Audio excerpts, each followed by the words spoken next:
কমাতেই আছেন।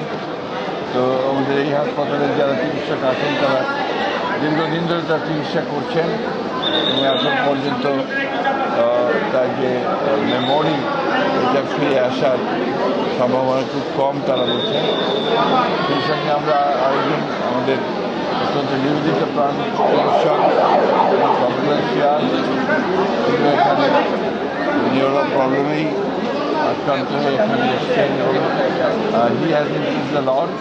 উনি অনেক ভালো হয়েছেন এবং মুক্তিযোদ্ধা অত্যন্ত প্রথিতযশা চিকিৎসক এবং মুক্তিযুদ্ধ রাজনৈতিক চিকিৎসক। তিনি ভালোর দিকে আমরা আল্লাহ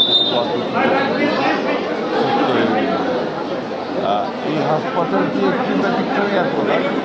বাংলাদেশের যতগুলো সরকারি হাসপাতাল আছে তার মধ্যে এই হাসপাতালটি ডেডিকেটেড টুয়ার্ডস নিউরো ইস্যু এবং তারা ইতিমধ্যে দেশে বেশ সুনাম অর্জন করেছেন তাদের চিকিৎসা এবং তাদের যে এখানে চিকিৎসার পরে যে সেবা রিহ্যাবিলিটেশন প্রোগ্রামগুলোকে তারা ভালো করেছেন। আমরা আশা করব যে সরকার এখানে আরও গুরুত্ব দেবে এবং এই হাসপাতালটি একটা সম্পূর্ণ বিদেশে যে ধরনের আপনার নিউরো হসপিটাল আছে সেই নিউরো হসপিটালে পরিণত করবে।